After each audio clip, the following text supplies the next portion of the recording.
Hutch. Call Thomas Email today at 225-206-1517. If you've been injured, it doesn't matter if you were hit by a big truck, a smart car, or anything in between. I'm Spencer Callahan. I'd like to help.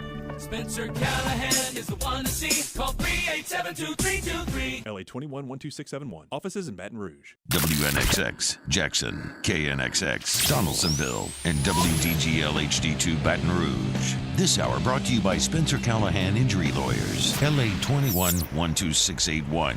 Offices in Baton Rouge. Now, Hunt Palmer. Hunt Palmer on 104.5 ESPN Baton Rouge. Holding down the middle of the day. Live from the Mercedes-Benz of Baton Rouge Studios. This is Hunt Palmer.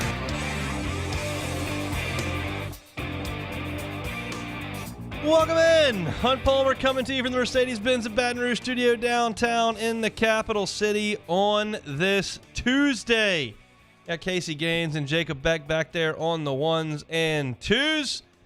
Got some guests, got some baseball, got some legal talk, got a lot to get to over the next 2 hours. On Glenn West in his normal spot coming up at 1:30. Got details from his Alabama gambling case in baseball that we'll talk about at the end of hour number one. Bill Bender from the Sporting News is going to come on at straight up 2 o'clock to talk about the goings-on at Northwestern. That is a story in college football right now as Pat Fitzgerald been fired from a job he's had for 17 years at alma mater. Bill Bender's been all over it for the Sporting News, so we'll chat with him. And some Saints to discuss with Sharif Ishak at 2:30, including news that has just broken in the last 15 minutes regarding Saints running back Alvin Kamara and his legal ongoings in Vegas. He has pleaded no contest and is being charged with a misdemeanor. This is really fresh news, so I don't have a lot to add to it. We'll talk to Sharif about it in an hour and a half, and as things become available, we'll certainly update the story. But basically what it appears is that he's not charged with a felony. He got community service, no jail time, and the NFL now has the result of the legal proceedings, and they can then carry out their discipline in any way that they want to do it. So the thought is that this may lessen the suspension that we all think is coming. But to read straight from the source, this is from David Charnes. He says that New Orleans Saints running back Alvin Kamara agrees to plead no contest to misdemeanor charge of breach of peace for a Las Vegas nightclub beating. He will have to do community service and pay $100,000 to the victim for medical bills. So, no felony, no jail time. The result from the legal proceedings is done. Now it's just a matter of what the National Football League decides they want to do. We'll talk to Sharif about that coming up in hour number 2. Major League Draft in baseball finishes up today. Rounds 11 through 20 today. We left you and we were in the 9th round yesterday. 3 through 10 were carried out yesterday. So what is today about? I'll tell you. Today, the stakes change for Major League Baseball teams. Yesterday, as we told you, in rounds 3 through 10, every pick is slotted. You can draft a player there. You can pay him $1.50. You can pay him $9 million. But it's all going against the pool of money that you have to use in the Major League Baseball draft. So if you select a player in rounds 3 through 10 and you do not sign them, you lose that slot value from your pool. It's gone. So it is unwise to draft a player you will not sign in rounds 3 through 10. And like I said yesterday, basically the way that goes, to paraphrase, is the organization calls up prospect B in the 7th round and says, hey, I've got $712,000. How does that sound? If the prospect says, I'm not signing for that, they hang up the phone and call the next guy. If he says, yes, that sounds good, you make the pick. Nothing signed at that point, but the agreement's there, and the inclination is that that player is going to sign professional contract and join that organization. That is rounds 3 through 10. So it was very important from an LSU perspective in terms of the high school players that none of those players were drafted yesterday, because if you see a player drafted rounds 3 through 10, they're probably not coming to school. That changes today. Today in rounds 11 through 20, None of those parameters are in place. There is a max signing pool of $150,000 per player, and then you can dip into your draft pool if you haven't used it all in rounds 1 through 10 to add to it on the back end. I'll give you an example of that. Carter Young was Vanderbilt's shortstop last year until he was replaced. He didn't have a great year. He went to the transfer portal as a draft-eligible sophomore, and LSU got his commitment. So Carter Young, Vanderbilt shortstop, going to come to LSU. He got drafted in the 17th round, and the max that you can pay a 17th round pick is $150,000, unless you've got extra money from the pool that you used in rounds 1 to 10. He was drafted by the Orioles.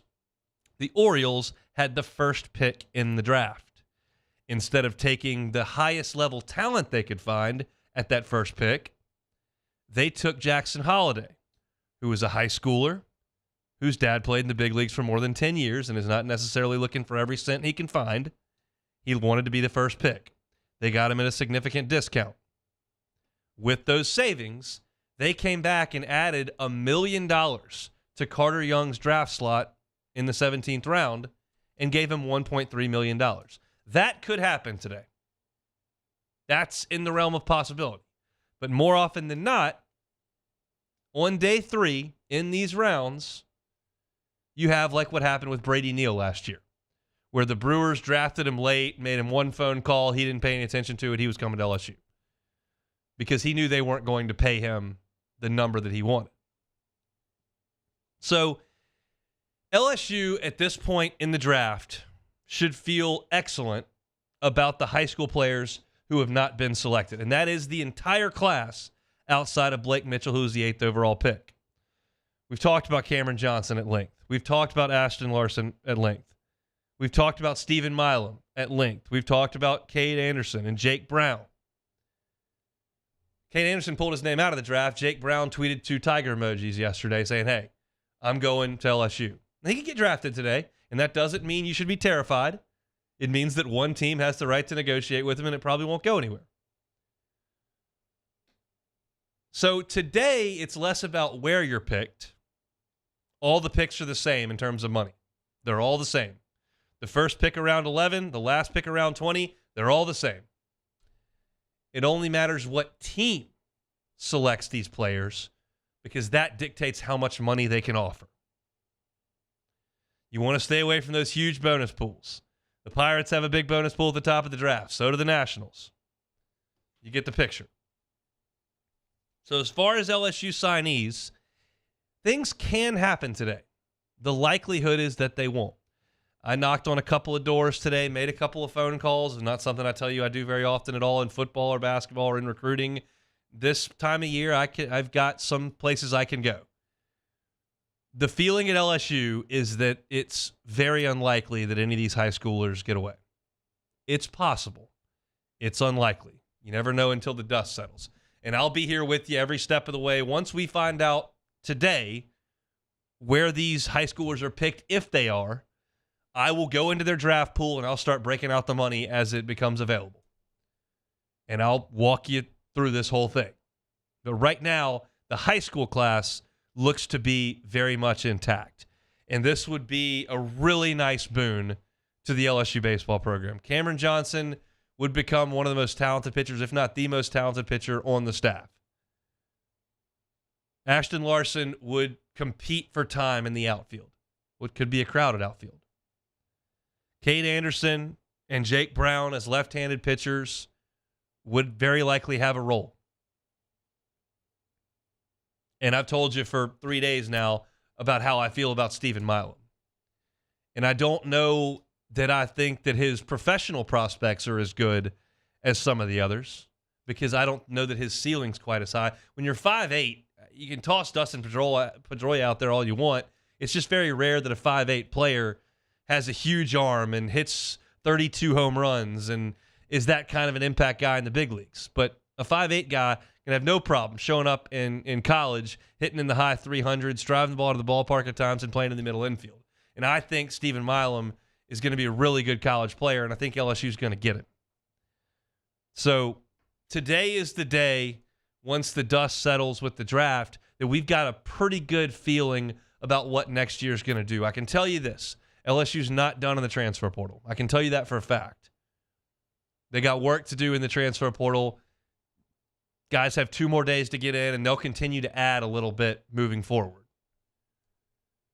But as far as the returning roster, which we'll get to in the next segment, and then the high school class, you're bringing in a lot of talent. And the numbers are going to be, again, pretty bloated. Now, they have a way of whittling themselves down. You've got red shirts. You got transfers out. You've got guys who at Christmas find a new home. All that stuff is just part of the calendar of the baseball season at this point. But you talk about adding Cameron Johnson, Ashton Larson, Cade Anderson, Jake Brown, and Stephen Milam in when you thought that potentially – I mean, you thought Johnson was gone. You thought Larson was probably going to be gone. At least I did. And then the other guys, you were hopeful. You might get them all outside of Mitchell, which would be just massive for this LSU baseball program. So that's where things stand as we enter round 11 today. I will get you posted as things happen today over the next 2 hours. I'll kind of let you know what I think it means when guys are selected and if guys are not. And then there's another piece to this puzzle. The current LSU roster, the guys who just finished winning a national championship that have options in the draft. I will tell you what I think some of those guys may be anticipating doing today when we come back on the Hunt Palmer Show. You're listening to Hunt Palmer. Our listeners fire off their opinions on the jimsfirearms.net hotline at 499-1045. Keep listening for your next chance to shoot us your thoughts with the jimsfirearms.net hotline on 1045 ESPN Baton Rouge. Bayou Ford has the new inventory to get you in a new Ford truck or SUV today, or customize your next vehicle just the way you want it. All new Bayou Ford vehicles come with a 1 million mile powertrain warranty. The crew at Bayou Ford is going to do right by you.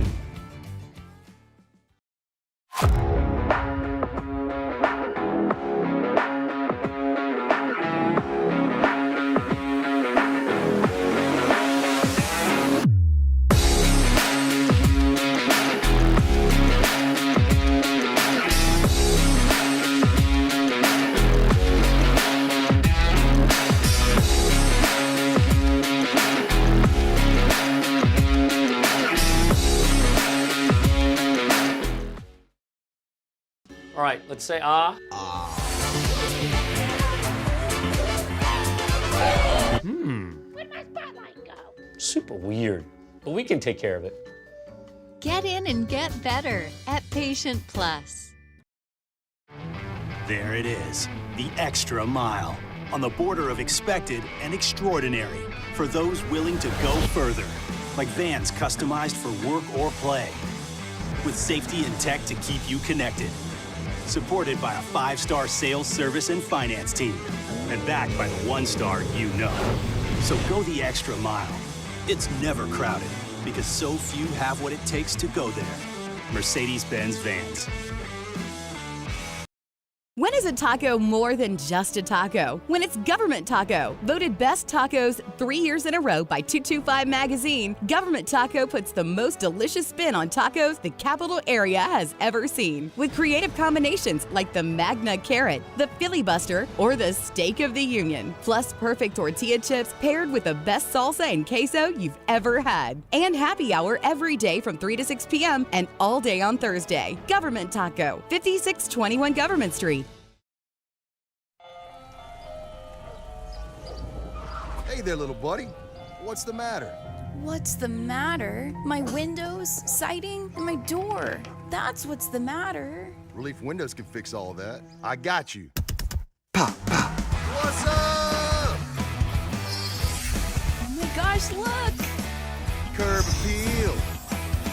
That's a good-looking neighborhood. ReliefWindows.com. Dylan Cruz here to tell you about Six Rings Baseball and Softball Camp. If you live on the North Shore and play ball, go to Six Rings Camps with former LSU assistant coach Dan Canaveri. His knowledge is second to none, and your child will improve and have fun doing it. Camps are held at Coquille Park and Six Rings Academy in Covington with 4 sessions over the summer. Full day and morning only sessions are available from ages 7 to 13. Go to sixringsbaseball.com or call 985-206-9096. Learn the game to love the game.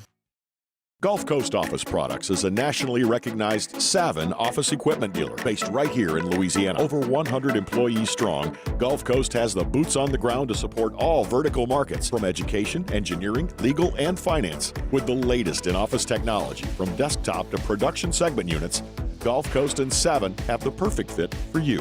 Call 225-756-2644. That's 756-2644 for Gulf Coast Office Products. I've been doing business with Luba for 25 years. They're dependable, trustworthy. It's just the attention to detail with our clients. Our folks have years and years of experience. They're highly trained professionals. But many companies have that asset. What I'd like to think makes Luba a bit different. Matt Moscona inviting you to join us for Tuesday's AFR. We'll recap day 3 of the MLB draft and have a much clearer picture of how LSU's 2024 roster will look. Join us Tuesdays, AFR, 3 to 6, 104.5 ESPN Baton Rouge.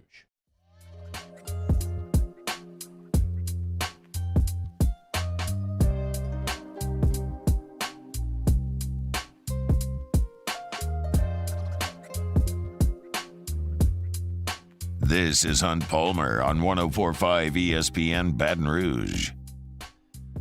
This is fast and furious stuff with the Major League Baseball draft. Picks are coming in by the minute, it appears, and we'll keep you posted as things happen. The first guy with LSU ties is off the board here in the 11th round with the 333rd selection of the Major League Baseball draft. The Tampa Bay Rays select Garrett Edwards, right-handed pitcher from LSU. Of course, you know the story on Garrett Edwards. Was LSU's best relief pitcher early in the season before having his elbow blowout in South Carolina and had to have Tommy John surgery. But he is selected by the Rays. If you listen to the interview that Garrett Edwards did with Perfect Game last week, the timing just doesn't work for him to come back to LSU. He got hurt in the middle of the season. He's not going to be able to pitch next year. There's just not really anything for him to gain by coming back to school. So he's going to sign wherever it will be, and it is with Tampa in the 11th round. So he'll sign his professional contract, and he'll start his professional career when that arm becomes healthy enough to do so. We expect to see a number of LSU Tigers come off the board today in rounds 11 through 20, and some are more interesting than others to me. I'm really surprised that Jordan Thompson did not get picked yesterday. Very surprised. That's a guy to me that looks like a 5th or 6th round pick. He's got all the arm you need to play short. He's got all the range you need to play short. Is he as consistent as you need to be to play shortstop with the glove and making the routine play? He's not. But he's also 21 years old, and that can come. He got big hits in his LSU career. He hit for some power this year, hit over 10 home runs.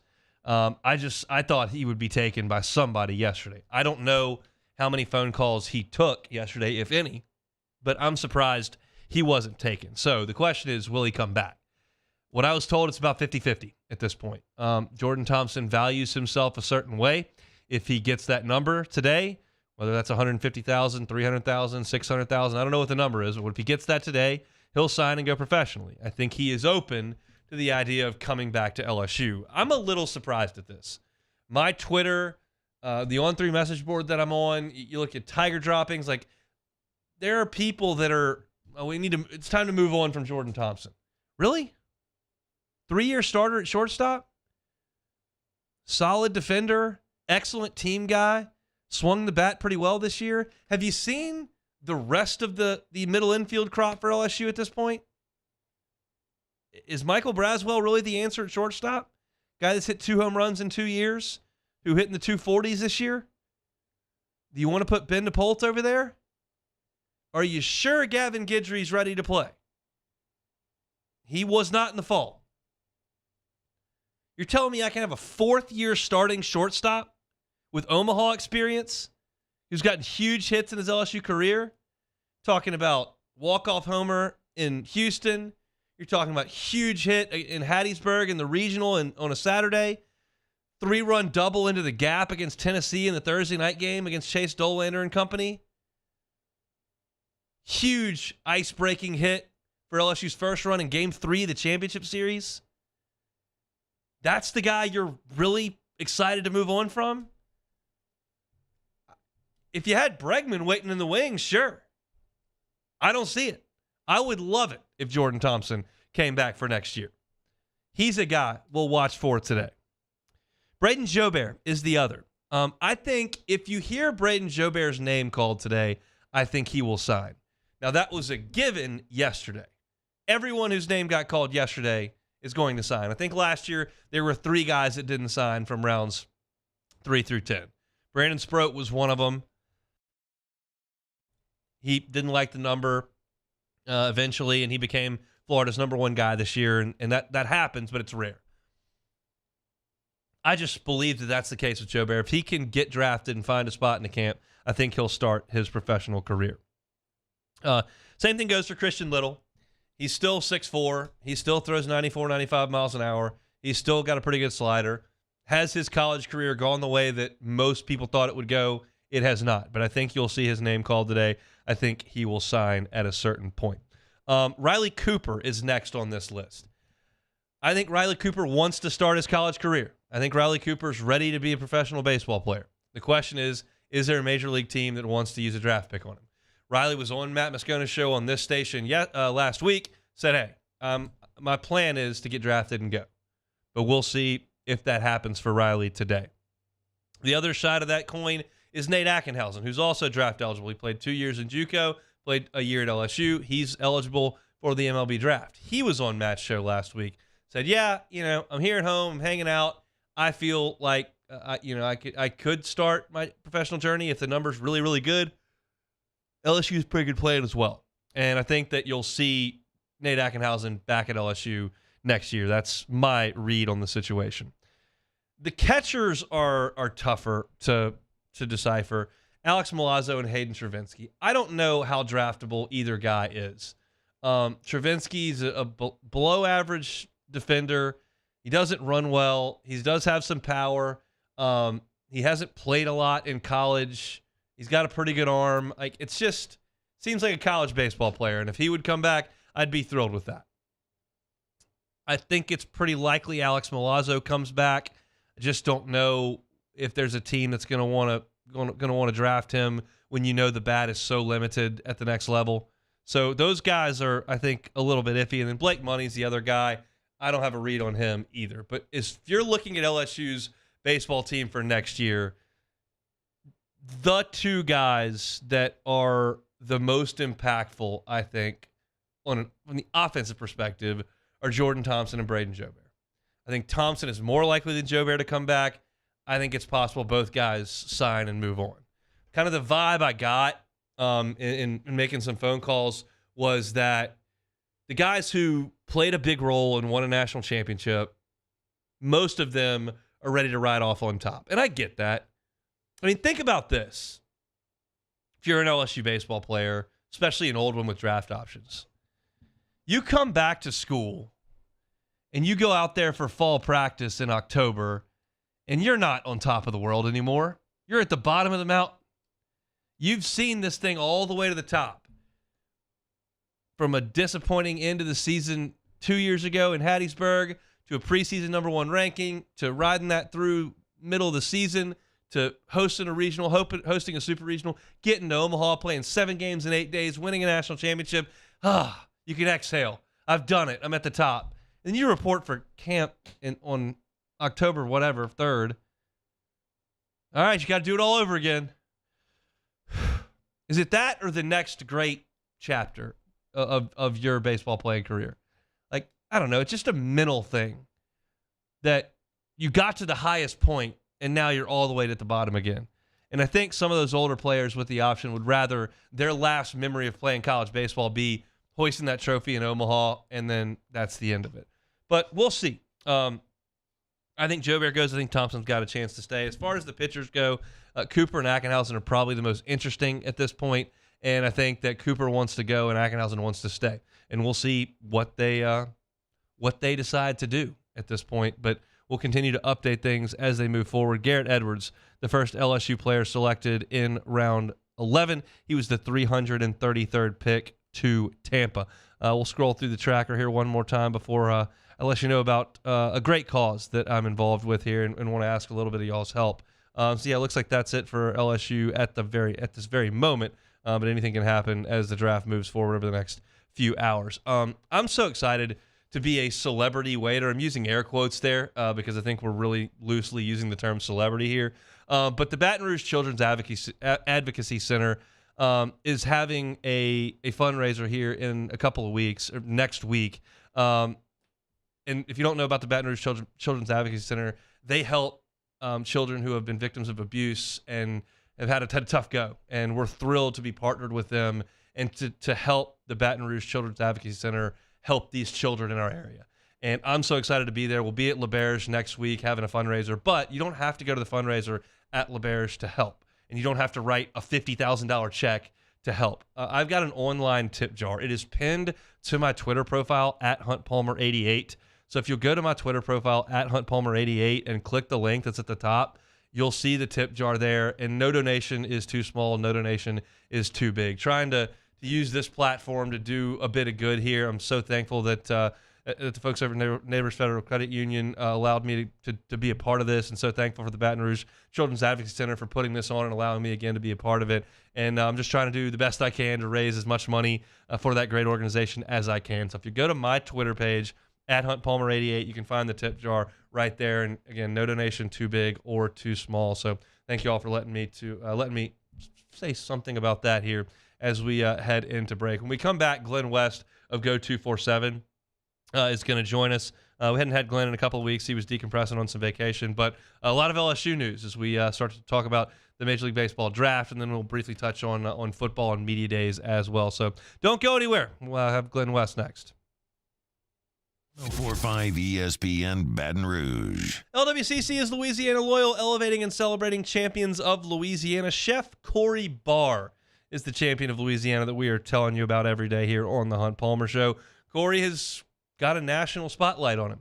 He beat Bobby Flay. He won an episode of Chopped, Next Food Network star, 2017, but he always comes back home. Monroe, Louisiana is home, and that's where he operates his 3 businesses.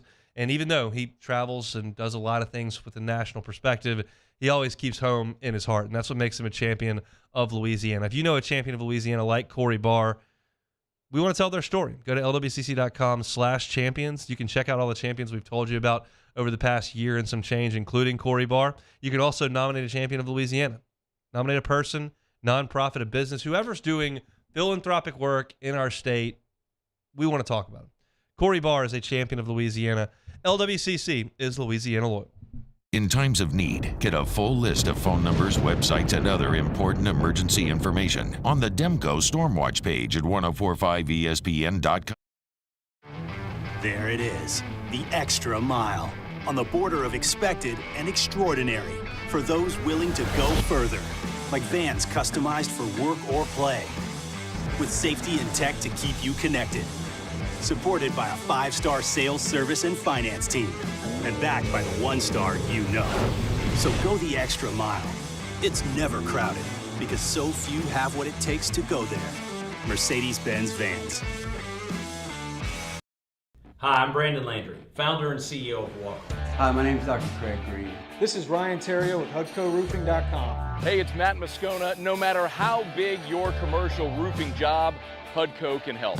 My patients come to me because they trust that I can get the job done at a high level. Ryan Terrio and Richard Tilley have the same level of trust when it comes to roofing. If you have a roofing issue, call HUDCO Roofing. Give us a call, 364-1007, and we'll come to your house and give you a free inspection. The Windsor Senior Living Community in Mandeville, Louisiana is a beautiful, vibrant apartment community geared toward seniors. They are nestled right in the heart of Mandeville, where seniors live a more carefree lifestyle in spacious apartments with the peace of mind that comes from having a little extra help. Call the Windsor at 985-624-8040 to schedule a lunch and tour. Come see how the Windsor can be your passport to peace of mind. When is a taco more than just a taco when it's Government Taco? Voted best tacos 3 years in a row by 225 Magazine, Government Taco puts the most delicious spin on tacos the capital area has ever seen. With creative combinations like the Magna Carrot, the Filibuster, or the Steak of the Union. Plus perfect tortilla chips paired with the best salsa and queso you've ever had. And happy hour every day from 3 to 6 p.m. and all day on Thursday. Government Taco, 5621 Government Street. Hey there, little buddy. What's the matter? What's the matter? My windows, siding, and my door. That's what's the matter. Relief Windows can fix all that. I got you. Pop, pop. What's up? Oh my gosh, look! Curb appeal. That's a good-looking neighborhood. ReliefWindows.com. Dylan Cruz here to tell you about Six Rings Baseball and Softball Camp. If you live on the North Shore and play ball, go to Six Rings Camps with former LSU assistant coach Dan Canaveri. His knowledge is second to none, and your child will improve and have fun doing it. Camps were held at Coquille Park and Six Rings Academy in Covington with 4 sessions over the summer. Full day and morning only sessions are available from ages 7 to 13. Go to sixringsbaseball.com. Moscona inviting you to join us for Tuesday's AFR. We'll recap day 3 of the MLB draft and have a much clearer picture of how LSU's 2024 roster will look. Join us Tuesdays AFR 3 to 6, 104.5 ESPN Baton Rouge.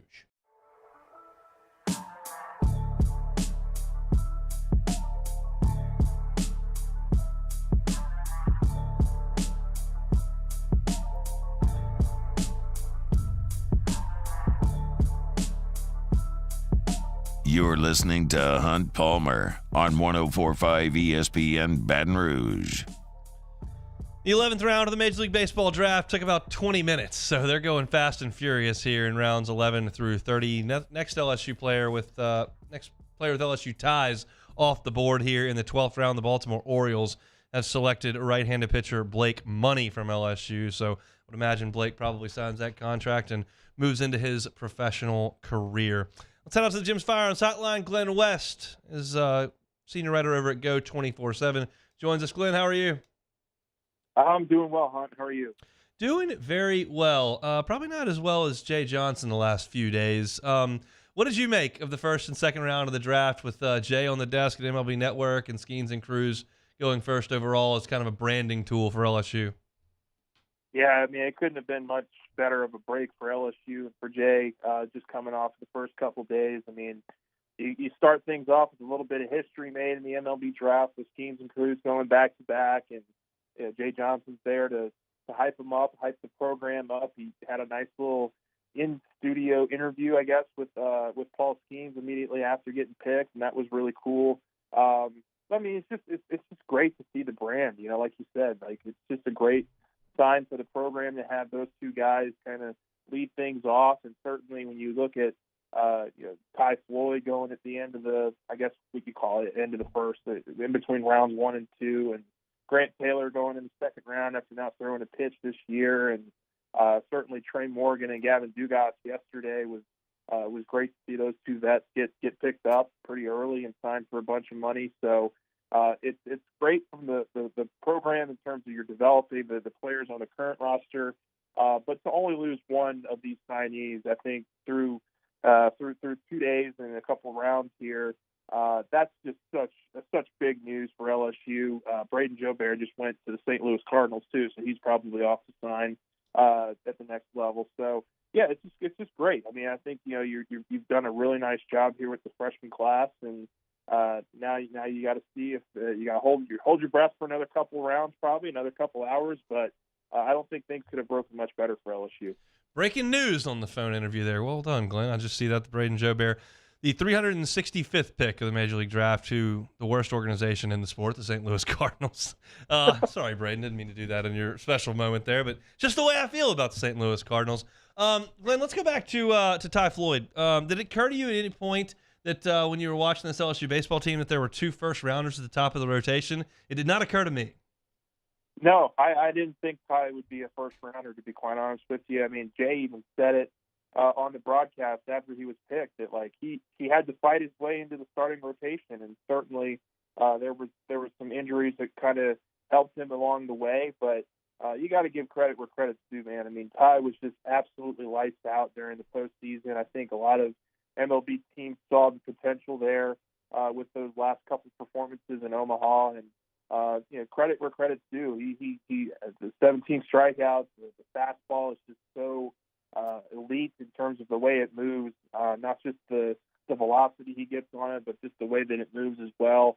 If he can develop that second, third pitch even more here in the next couple of years, I think they've got a really special player, and I think it was just really cool to see him go at the end of the first. I mean, we kind of started hearing rumblings that could be the case towards the end of the season, and he made good on all of that stuff. What do you think Trey Morgan's pro career is going to look like?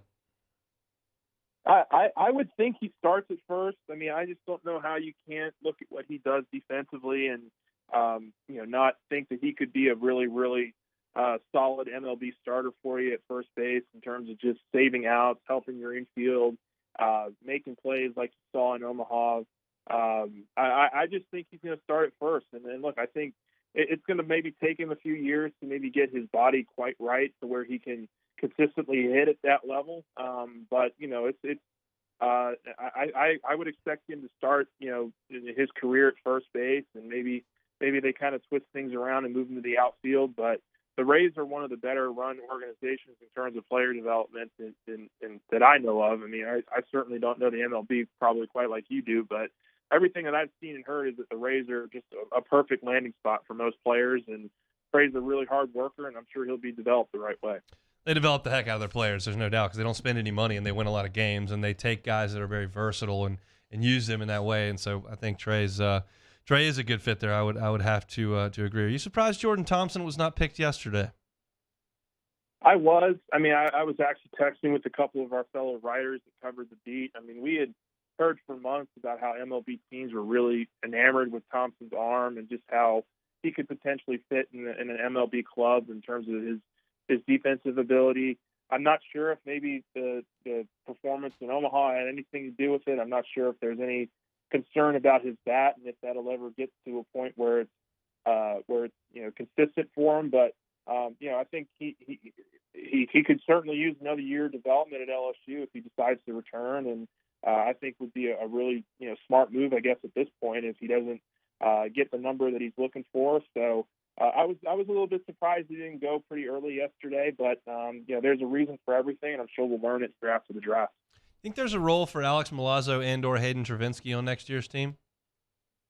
I would say one of the two. If you're able to get one of the two, that would be amazing. I'm not sure if there's a lot of hope for Travinski. I would probably lean more towards Milazzo if you were hoping to get one of the two back. But, look, Milazzo would be just such a great veteran presence guy that would be just back there and really help, I think, with Brady Neal's development in the second year. And, what you know about catchers is you can't have a guy go, 60 games in a season. You're going to have some guys that you can rely on to get a couple games here and there, spell your starter. And I think Milazzo has shown that he can be a really, truly elite option in terms of just a backup and also what he can do for the locker room. I think it would be a huge win for LSU if they were to get him back. There was a point at one point in the season where you had Brady Neal in there, you had Paxton Kling in there, you had Jared Jones in there. Like, you had a lot of freshmen that were playing, and those guys all kind of got phased out, whether it was injury or older guys taking those spots. This summer and fall, if you had to take one of those guys and say that that's the guy who really needs to step up and this is a big spot for him, who would you say? I would say Paxton Kling. I mean, that might be a cop-out answer just because I think he's going to be stepping into that center field role left behind by Dylan Cruz. And the way that Jay Johnson talks about him, it sounds like LSU has a star in the making. And I think probably the thing that needs to come together for Paxton is swinging at, not swinging at some of those off-speed pitches that got him down so much last year. He's going to need some real development, I think, at the plate. And but I think he's going to be the guy that I think is really going to have to take on that not Cruz-like role, but he's going to have to be, I think, next in line in terms of your star at bat, your kind of star outfielder. I think he's going to be kind of the guy that you hope that can develop in that way, and I think he's in store for a really big year. Transfer portal is not done yet. We don't know what the next 4 hours are going to bring for LSU baseball as far as the high school signees or the guys that are currently on the roster. But your general thoughts on what LSU baseball should look like next year in terms of expectation and talent level as you lost the top 2 picks in the draft. Yeah, I mean, look, it's going to be hard to replace some of your core talent that you've lost here. I mean, you've lost a significant part of your infield. Obviously, one of the best players that's ever come through this program in Dylan Cruz, one of the best pitching prospects we've ever seen in Paul Skeens, and certainly a guy like Ty Floyd is, he's no minced meat either. I mean, he's going to be a really good player at the next level, and so you've got a lot of talent you've got to replace here. I would expect Jay to still kind of poke his head into the transfer portal, but look, I mean, this freshman talent they have coming in, if things don't change or if things stay the way they're looking right now, you've got a really, really deep roster next year, and maybe not as star heavy, but guys you can really throw out there, and I think be really diverse with the lineups you throw. I mean, they have so many left-handed pitchers right now that I can't even count them all. I think they probably got, between their high school class and certainly the transfers and guys that could potentially be getting back, they've got a lot of talent, and I think that you're going to have to piece it together maybe a little bit differently than you did this year because of the continuity that you had coming back. But I think LSU is going to be in a really, really good spot by the end of today. You going to Nashville next week? I will be in Nashville. I will be in Nashville on Monday and Tuesday, and coming back on Wednesday. So we'll have to catch up next week from Nashville. No, we definitely will. I'm curious your thoughts on the 3 representatives that LSU is going to bring. You talk about bringing your quarterback, which I talked about yesterday, which I think is important, and then you got Mekhi Wingo and then Josh Williams. Yeah, I mean, 3 leaders, 3 guys you're going to be banking on a lot this year. I would imagine that the reason Josh Williams and Mekhi Wingo were asked is because they're prominent. They're not only great with the media, but I would bet 1 and 2 in terms of what you're looking at with number 18 next year. I wouldn't be surprised if something gets announced there before they head out. But I think that those guys are great leaders. Certainly, when you have the returning continuity of your quarterback and Jaden Daniels, that's going to make life a lot easier for LSU in terms of the questions that they're going to be answering for this go around. I don't think there's as much intrigue in terms of just what you're expecting to hear from these guys in year 2. It's just going to be more about development and continuity, and I think you have enough of a returning foundation here to where LSU can feel really excited heading into the fall. Are you ready for football? That's my last question here. Yeah, I'm getting there. I mean, I'm still kind of in wind down mode for baseball, to be honest with you. It was a long 2 weeks in Omaha. Great 2 weeks. I'm not complaining in the least. It was a once in a lifetime experience getting to watch that team in those games. But it takes a little bit of time to wind down from that. And certainly, I think with the start of SEC Media Days next week, I'll be fully ingratiated back into the football beat. All right, man. Safe travels up there. We'll talk next week. All right, Hunt. Thanks, man. Glenn West, senior writer over at Go 24/7. As he mentioned in the middle of that interview, Braden Jobert been selected by the St. Louis Cardinals in the 12th round of the draft. So Braden Jobert expected to sign, and he will move on for his professional career. I've got the draft control right here, seeing who gets picked, and we'll keep you updated as we move forward. When we come back, I'll tell a story that makes me look like an idiot, which is fine, and we'll tie it into someone who is an idiot coming up to finish up hour number 1. Hunt Palmer on 104.5 ESPN Baton Rouge. One Bath and Closets, onebathandclosets.com is the website. Go to the website. You can see testimonials. You can see some pictures of their great work. David Duvall and his team have been in this business for 3 decades, redesigning and remodeling bathrooms and closets. Maybe you don't need a full-scale bathroom renovation. Okay, but what about this? Do you have an aging loved one, relative, parent, that wants to stay in the home, but needs some help in the bathroom as they age? David Duvall and his team do stuff like this all the time. They can put in some support rods that can help walk around. They can put in a walk-in tub to make things safer and easier for an aging loved one to use. They do this stuff all the time. Go to onebathandclosets.com, request that free consultation, and let David Duvall and his team come out and show you what they can do. Can also help you out on the closet side, and we've still got a great deal going on the closet side. Tell them you heard about One Bath and Closets because of the Hunt Palmer Show, He will not charge you to rip out the current closet, will not charge you for the install of the new one, just going to charge you for the cost of the unit. OneBathAndClosets.com is the website, OneBathAndClosets.com. Our listeners fire off their opinions on the JimsFirearms.net hotline at 499-1045. Keep listening for your next chance to shoot us your thoughts with the JimsFirearms.net hotline on 1045 ESPN Baton Rouge. Bayou Chrysler Dodge Jeep Ram has $25,000 off new 22 Ram 1500 SCA trucks and incredible deals on all remaining 2022 inventory, all with Bayou's 1 million mile warranty. The crew at Bayou Automotive is going to do right by you. When is a taco more than just a taco? When it's Government Taco. Voted best tacos 3 years in a row by 225 Magazine, Government Taco puts the most delicious spin on tacos the capital area has ever seen. With creative combinations like the Magna Carrot, the Filibuster, or the Steak of the Union. Plus perfect tortilla chips paired with the best salsa and queso you've ever had. And happy hour every day from 3 to 6 p.m. and all day on Thursday. Government Taco, 5621 Government Street. Make this summer your backyard party year with Chris's Specialty Foods. Wings, burgers, brisket, steak, and boudin, plus great Cajun side dishes. We do all the prep, and you enjoy laughing with friends and family. Chris's Specialty Foods, Millerville, New Orleans, Prairieville, and Frisco. Everybody loves Chris's authentic Cajun meat.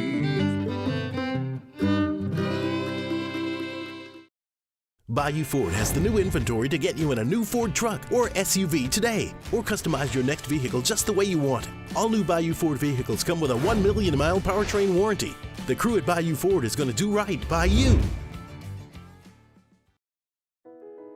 I've been doing business with Luba for 25 years.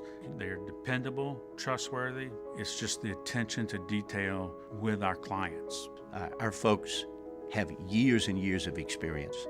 They're highly trained professionals, but many companies have that asset.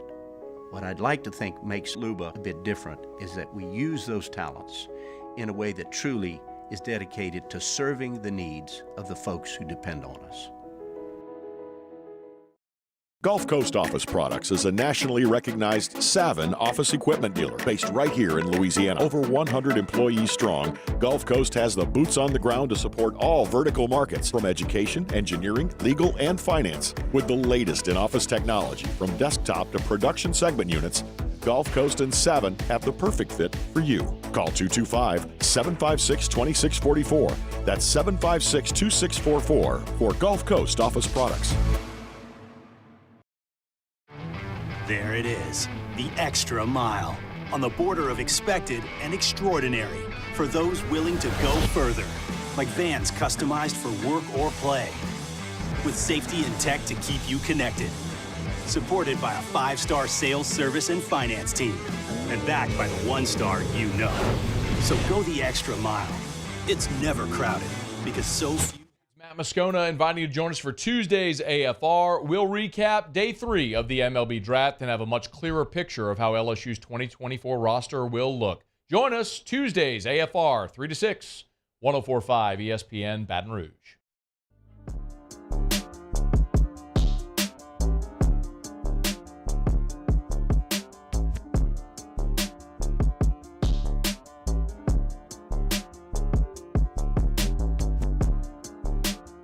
This is Hunt Palmer on 104.5 ESPN Baton Rouge. Closing up hour number 1 here. We will chat with Bill Bender in 15 minutes. He's with Sporting News and has been all over this Northwestern drama surrounding Pat Fitzgerald, so we'll get his thoughts on that coming up at 2 o'clock. But in life, there are certain protocols in place for certain things that have to go on, and there are some things you can say and some things you really can't or shouldn't say.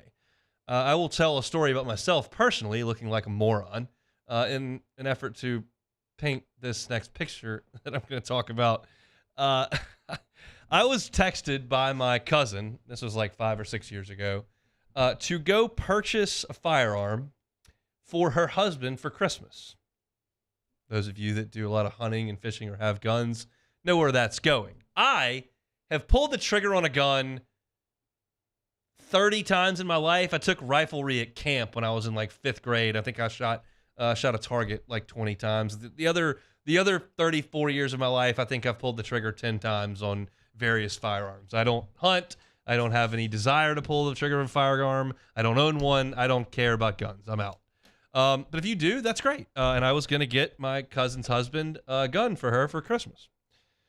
So I walk into she tells me what gun to get. I have no idea what I'm reading. She tells me what gun to get. So I walk into Bass Pro Shops and I'm like, okay, I need that. I walk up to the gun counter. I have no idea what I'm doing. And I go, I need this. And they pull it off the wall and they go, hey, where's your ID? So I hand them my ID and they go, you live in Shreveport? I go, no, that's my parents' address. I haven't changed it.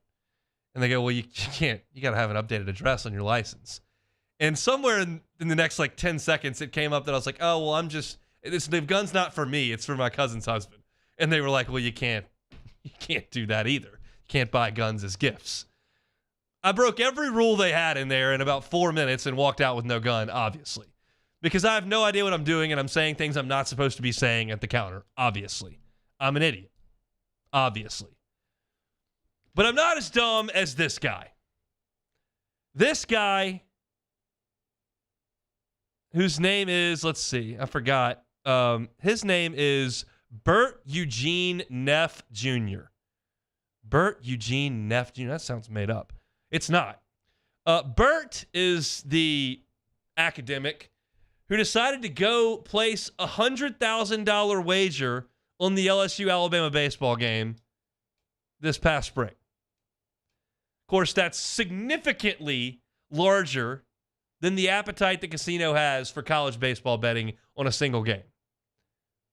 They told him that. He said, I need to get this bet down. They said, well, no. And this is where Bert really showed his chops. He told the counter at the sports book, you've got to let me get money down on this game. I've got inside information on this game. Bert.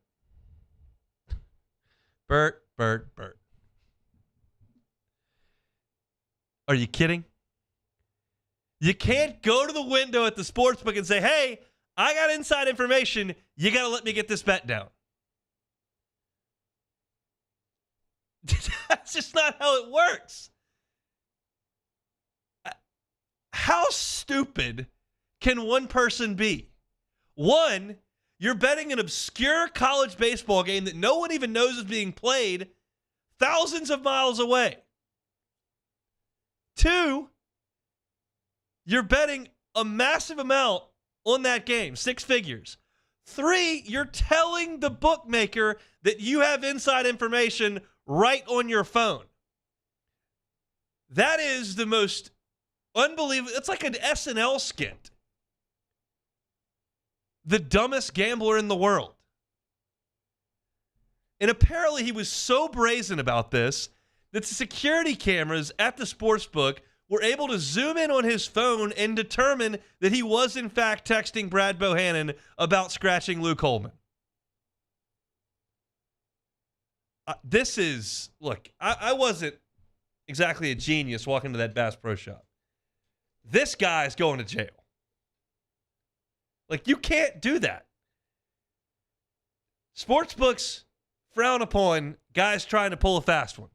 This just in. You seen a movie? People end up with bloody faces or bullet wounds.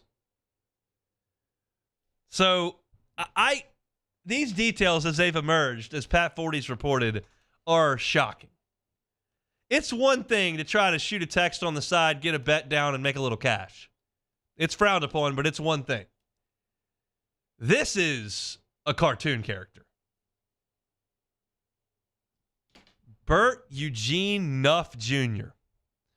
My guy is an obscure youth league coach from Mooresville, Indiana, trying to get cash down because he's got inside info. Bert, that's not going to end well for you. Coach Bohannon probably shouldn't have gotten tangled up with old Bert. No.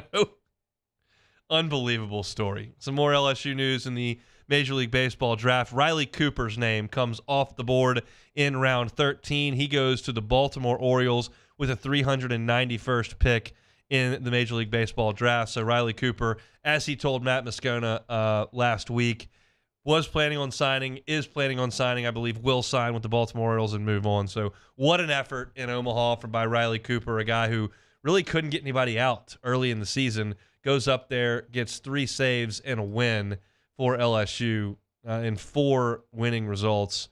He, of course, threw the game-winning pitch in Game 1 of the championship series. Really strong 2 years in Baton Rouge for Riley Cooper. And the left-hander will move on to the Baltimore Orioles organization. So today we have seen Braden Jobert, Garrett Edwards, and Riley Cooper off the board thus far. Still no Jordan Thompson as we move along in the 13th round. But as I said at the top of the show, for those that are just listening, today it doesn't matter where you're drafted. All the picks are the same. There are no slot values. There's a max of $150,000 you can go to. And then if there's extra money left over in the draft pool from rounds 1 to 10, you can tack that onto the back end if need be. So that's not going to be necessary for some of these guys like Money and Jobert. Potentially it could be for some others. Certainly won't be for Riley Cooper. So we'll continue to monitor. None of LSU's signees have been drafted. Cameron Johnson, Ashton Larson, Cade Anderson, Jake Brown, Stephen Milam, peep on them and have not seen anything. And some of the other guys that we've looked for, Nate Ackenhausen, Jordan Thompson, those guys have not been selected either. If you missed any of Hour Number 1, you can catch it on demand, 1045ESPN.com's on-demand tab, Apple Podcasts, Spotify, Google, YouTube. Anywhere you find your audio, you can find us. We appreciate if you like, subscribe, rate, and review. Thanks to Glenn West for jumping aboard in Hour Number 2. When we come back after SportsCenter, we're going to chat with Bill Bender. A lot of drama up in the Big Ten. We'll chat with him about that. Sharif Ishak on the Saints at the bottom of Hour Number 2. Come back after SportsCenter.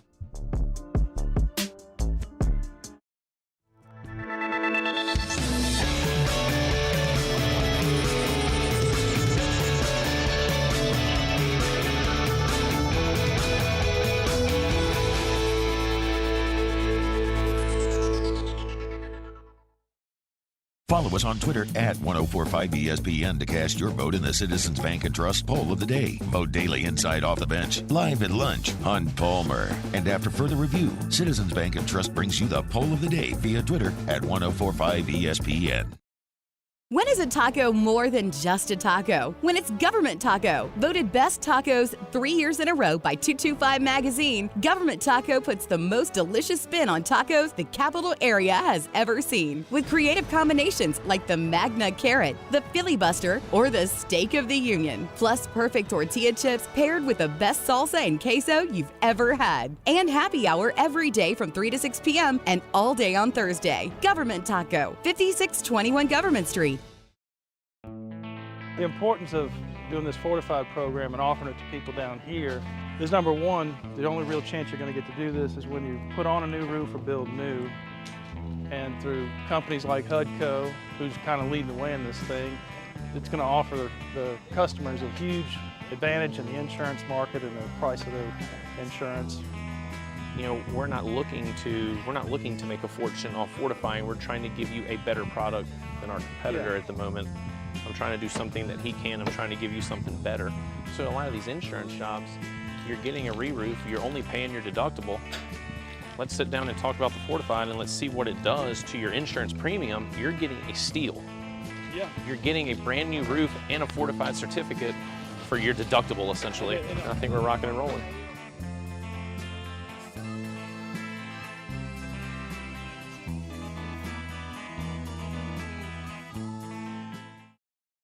Bayou Chrysler Dodge Jeep Ram has $25,000 off new 22 Ram 1500 SCA trucks and incredible deals on all remaining 2022 inventory, all with Bayou's 1 million mile warranty. The crew at Bayou Automotive is going to do right by you.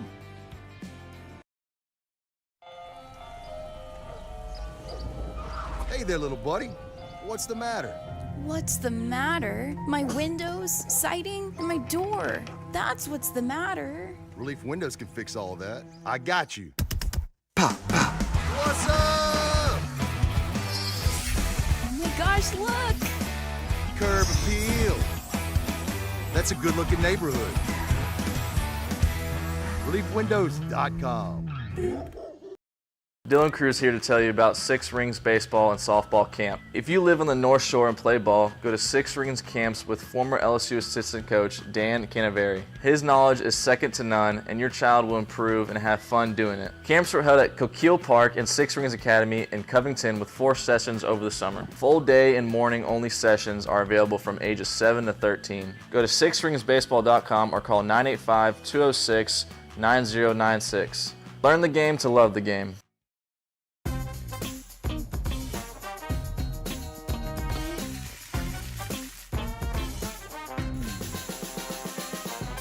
The best kept secret in town is out. Discover Tallulah at the Renaissance Hotel on Bluebonnet.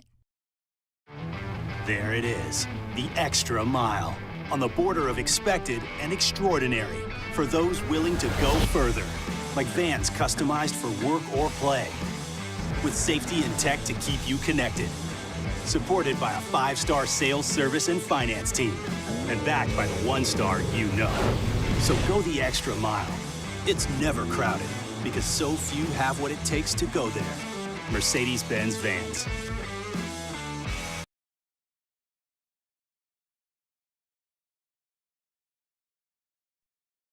This is SportsCenter. I'm Christine Lisi. This just in. Saints running back Alvin Kamara agreed to a plea deal for his involvement in a 2022 fight in Las Vegas. He'll do community service and pay the alleged victim $100,000 for medical bills. No comment from the NFL on possible discipline for Kamara. Stars set to shine tonight in baseball's All-Star game. The biggest of them all, Shohei Ohtani of the Angels, in the AL starting lineup as the DH, tied for the best odds to hit home run tonight, plus 800 per Caesars Sportsbook. Ohtani, a free agent this winter, has dominated the headlines the first half of the season, and he'll continue to do so after the break, explains ESPN's Buster Olney. Will the Angels actually have the guts to move him? Because you can make a strong case that the right baseball move for the Angels would be flip Ohtani into the trade market and get pieces back.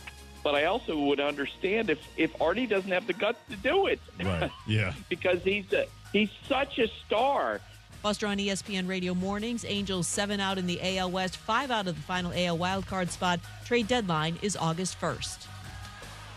Think O'Reilly Auto Parts for all your car care needs. They're close, convenient, and have the parts you need fast, along with excellent customer service from professional parts people you can trust. Stop by your local O'Reilly Auto Parts today or visit O'ReillyAuto.com. Now, Hunt Palmer on 104.5 ESPN Baton Rouge. Holding down the middle of the day. Live from the Mercedes-Benz of Baton Rouge studios. This is Hunt Palmer.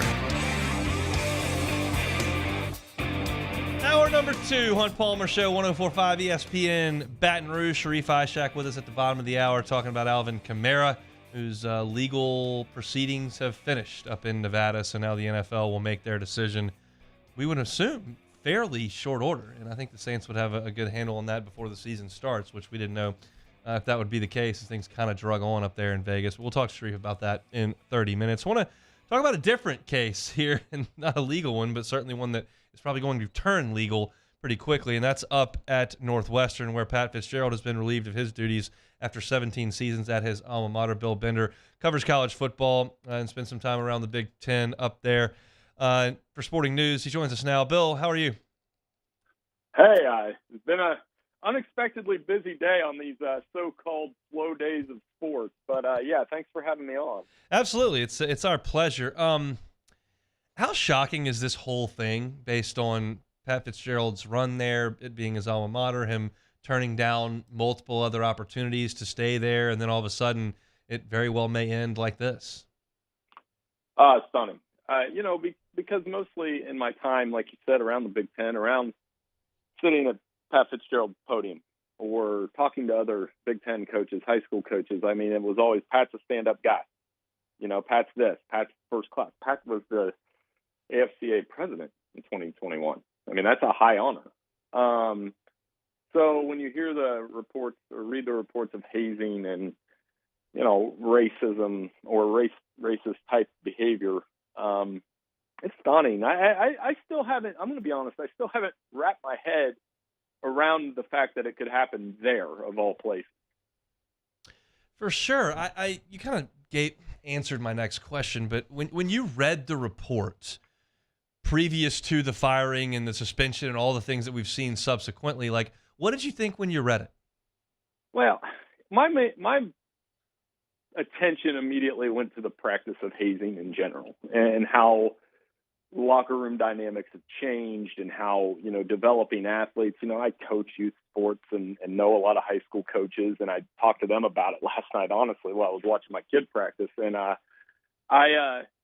came up with this conclusion that when you're bringing up a freshman at the college level, you need to prepare that freshman to play, to be a contributor, not to make their experience miserable. I think those days are gone, and I think that's what got lost at Nebraska or Northwestern. And the part about Pat saying, well, the locker room belongs to the players. It doesn't. It belongs to the school. It belongs to everybody. And that is the part where I got lost on trying to defend him a little bit. So what do you make of the process that's gone on here with the school conducting the investigation, saying they were going to suspend him, and then all of a sudden the termination comes down? What do you make of that chain of events? Well, one could argue that they reacted to the excellent reporting by the Daily Northwestern. So you issue a suspension, it's agreed upon, this report comes out after, then then it becomes reactionary at that point. And that's where you get into trouble, because now it looks like Northwestern's leadership's a little shaky from the top down. It looks like how did the student newspaper get all this information? And now, like you said, from a legal standpoint, Pat Fitzgerald can fight this. And he can fight this not just for the 40 plus million that's on the table, for his reputation, because the allegations, they found something. They found enough that they're confident to fire him. And I do believe that even if, how do I put this? Even if some of it proves out to not be true, that Northwestern has enough that they'll win that case. Yeah, it just kind of feels that way. But to your point with Fitzgerald, like kind of fighting for his reputation and the rest of his coaching career, do you think that they're going to see this all the way through? Well, we'll see. I mean, I'm wondering where, when, and if. And Pat Forty just posted a column I need to read. I love Pat's work about that very topic. And, I think he will eventually get another coaching job, I would imagine. I know a lot of people like to do the convenient thing. Well, he'll just be on Nick Saban's staff in a year. But, there's something to that, because Nick has ran a lot of coaches whose reputation took hits through that Alabama program, and they've gotten out on the other side. I think the other part of this is, from a Northwestern standpoint, they're never going to have a coach like that, somebody that took them to that level of success, even though the last few years, and I think this is part of the conversation, when you lose games like they did the last 2 years, I believe they're 4-20. Right. At what point are you endorsing a losing culture? To me, hazing equates to a losing culture. And this is the football side of it now, as we kind of put that in the rear view. How good a coach do you think Pat Fitzgerald is? I've struggled with that over the years because of the 1-11s and the 4-20. But then you go, well, it is Northwestern, and so like, do we get a chance to really potentially see when he gets his next job, which you assume would be in the next 5 years, like what he can really do? Well, it's crazy you say that, because I have a text thread with buddies, and one of my buddies is a huge Pat Fitzgerald guy because of all those things you mentioned, taking them to the Big Ten championship. And I would always counter and say, well, he's not coaching at Michigan, where you can't have a 3-9er at Michigan. You can't have a 4-8 season at Michigan or Ohio State or, down your way. You can't go 4-8 at LSU. You can't. And that's one of the things. But he got that, not pass, but they get that at Duke, right? They get that at Vandy and Stanford and the so-called smart schools. But you saw Stanford kind of take a step back the last couple of years that ended with David Shaw leaving. Yeah, you did. And so I'm curious there. And then the other side of this is Northwestern. You're in a conference that's loaded with money, and there are schools that Michigan seems to have figured it out for sure. Ohio State's always great. Penn State looks to be really good this year. And Northwestern's kind of found a way to fight under Pat Fitzgerald.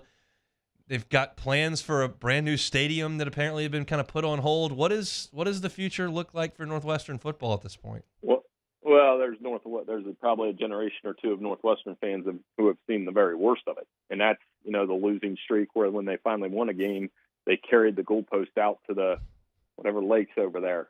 Michigan.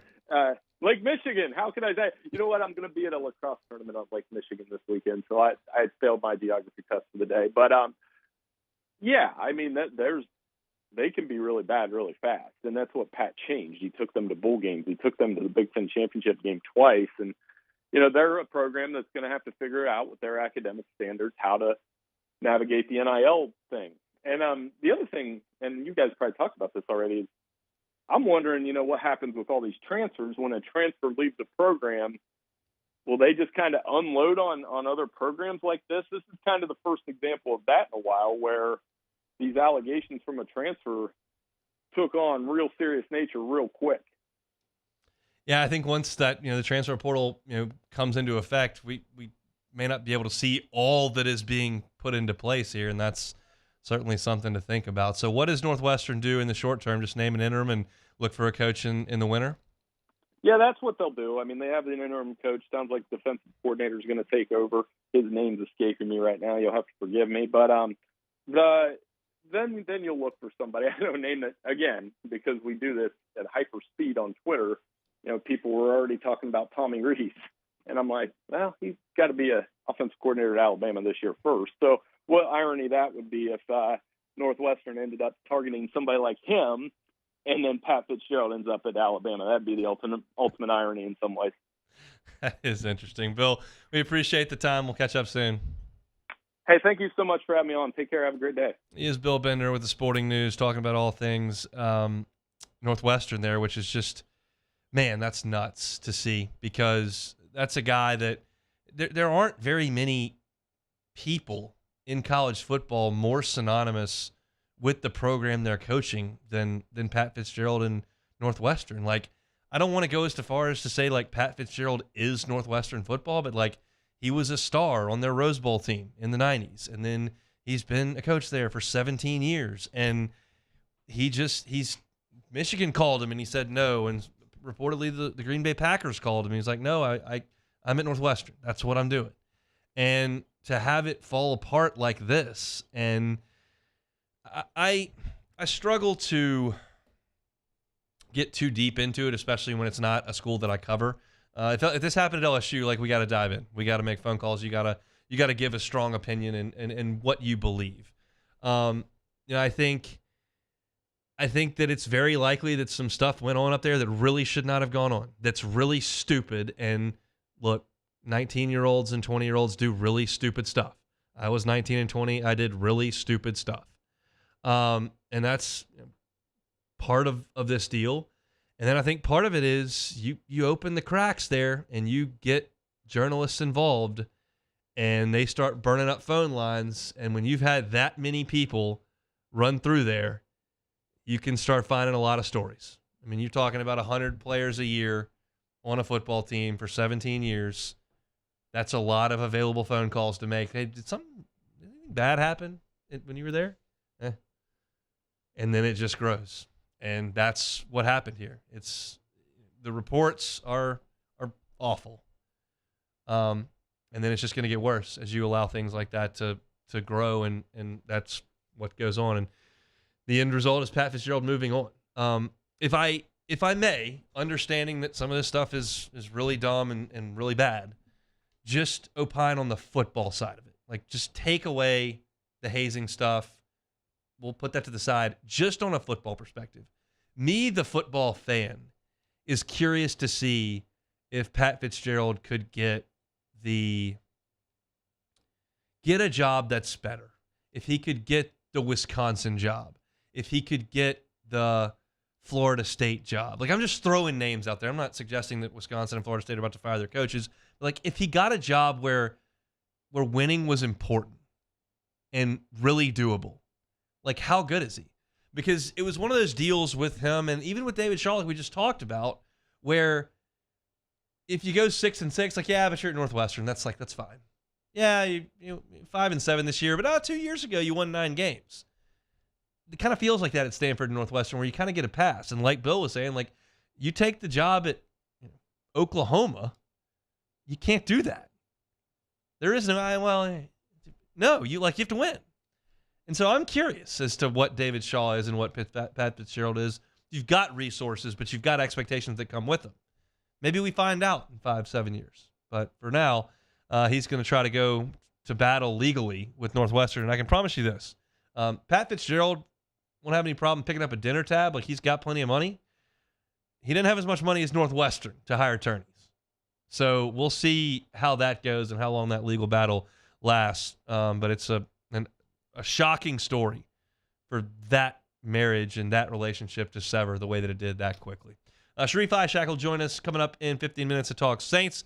I got a little more Saints to talk about, specifically Marshawn Lattimore, coming up next. You're listening to Hunt Palmer. In times of need, get a full list of phone numbers, websites, and other important emergency information on the Demco Stormwatch page at 1045ESPN.com.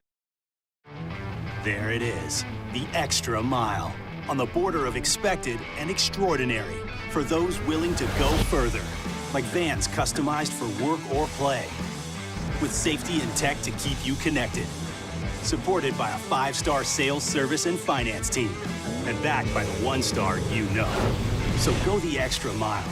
It's never crowded, because so few have what it takes to go there. Mercedes-Benz Vans. Gulf Coast Office Products is a nationally recognized Savin office equipment dealer based right here in Louisiana. Over 100 employees strong, Gulf Coast has the boots on the ground to support all vertical markets, from education, engineering, legal, and finance. With the latest in office technology, from desktop to production segment units, Gulf Coast and Savin have the perfect fit for you. Call 225-756-2644. That's 756-2644 for Gulf Coast Office Products. Oh, hey, what's up? It's Big D and Bubba, 100.7 The Tiger Morning Show. We'd love for you to join us every weekday, 4 a.m. till 9 a.m. Yeah, everything you want in a show. Country music. We got laughs. We got celebrity in-studio guests. We just need you. Join us every weekday morning, 4 a.m. to 9 a.m., right where it all started. That's right. Louisiana's country station, 100.7 The Tiger.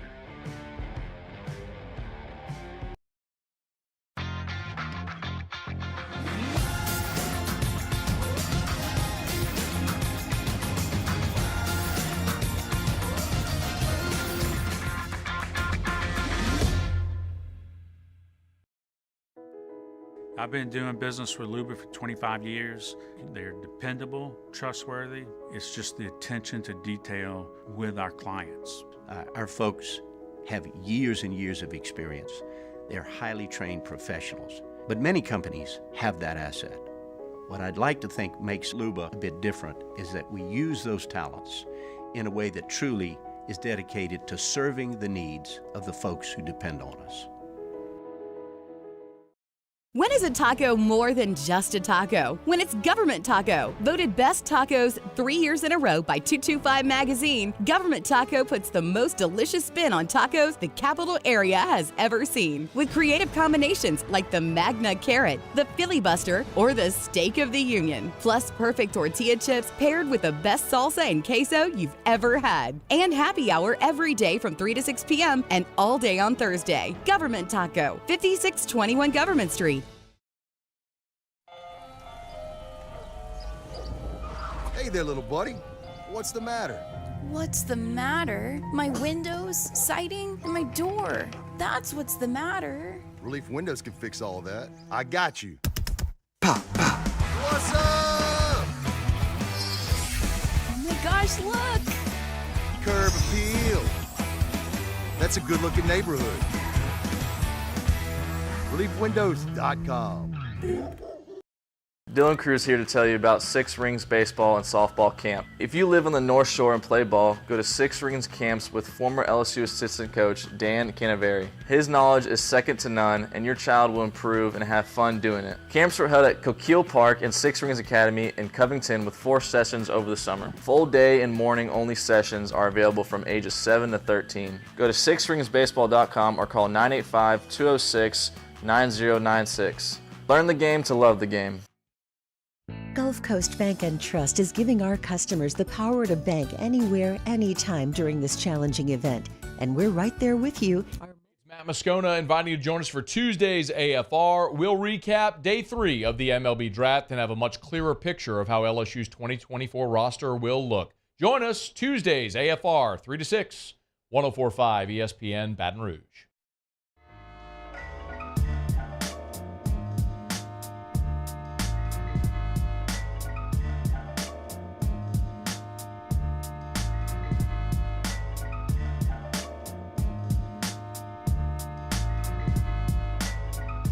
You're listening to Hunt Palmer on 104.5 ESPN Baton Rouge. It is list season, right? We're in the middle of July, so listing things is kind of what's going on. There's not a Major League Baseball game. We don't have a lot of games to talk about, so we'll talk about some lists. And ESPN goes through all the positions in the NFL, and they rank the top 10 at every position. And today they put out their top 10 cornerbacks in the NFL, and my attention immediately goes, okay, well, what do they think about Marshawn Lattimore? Because he's obviously the best the Saints have to offer in terms of defensive backs. And he has been ranked by ESPN as the best corner in the NFL. He's been ranked as low as number 10, but his entire career, he's been a top 10 corner in the league. Last year, ESPN ranked Marshawn Lattimore as the number 2 corner in football. But, last year, the lacerated kidney happens. He's not able to play for a portion of the season, and he gets a year older. So he's not old. He's 27 years old. Marshawn Lattimore is very much in his prime. Marshawn Lattimore is very much as physically gifted a corner as there is in football. The guys that got ranked ahead of him, Marlon Humphrey's a heck of a player. Darius Slay in Philly's great. Jair Alexander for the Packers has had a really nice run in Green Bay. We know about Jalen Ramsey at number 3. He's in Miami. Sauce Gardner was brilliant as a rookie last year. They've got him ranked number 2. And then you've got the number 1 corner in football, Pat Surtain in Denver. But Marshawn Lattimore comes in at number 7, and I think could be better than that. And in a league that wants to air it out, wants to throw the football, wants to speed things up and play on the perimeter, having a guy that you can count on to go out there and lock things down is massively important. And I think the Saints secondary is going to be good. I'm a little concerned about the front 4. I'm a little bit concerned about the pass rush. Hopefully the rookies help in some way with that, and hopefully Cam Jordan continues what he's done the last 2 years. You never know when Father Time is going to win that battle. It happens eventually every time. You just don't know when that's going to be. But the Saints on the back end should be good, and Lattimore figures into that in a huge, huge way. But I like what they've done. I think the Paulson Adebo pick from a couple of years ago is a good one, and I think he's a quality off corner in the NFL. I think Alontae Taylor may be a real hit in the second round last year. I love the speed. I liked what I saw in his first year. Is he perfect? No. Is he going to get beat a little bit? Yes. That happens to rookies, but he's got a year under his belt. And I like that, and I like Jonathan Abram. I like Jonathan Abram in college. We saw him here in the Southeastern Conference. And he's had a nice career. And they're not bringing Jonathan Abram in to be the guy he was 4 years ago. They're bringing him in to be a depth piece in a really talented secondary where the corner room is young. Marshawn Lattimore is the senior member of that corner group at 27.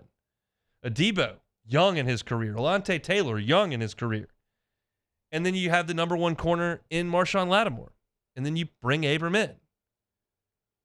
I think that's a really good room. Now, did Tyron look like he had potentially lost a step last year? Maybe. And Marcus May, those guys in their career have been better than they were last year. The hope is that they are. But that's not, that group, when you talk about Marshawn Lattimore, Paulson Adebo, Alontae Taylor, Jonathan Abram, Marcus May, Tyrann Mathieu, that's a solid group. especially when you're talking about the quarterbacks they're going to play 6 times in their division.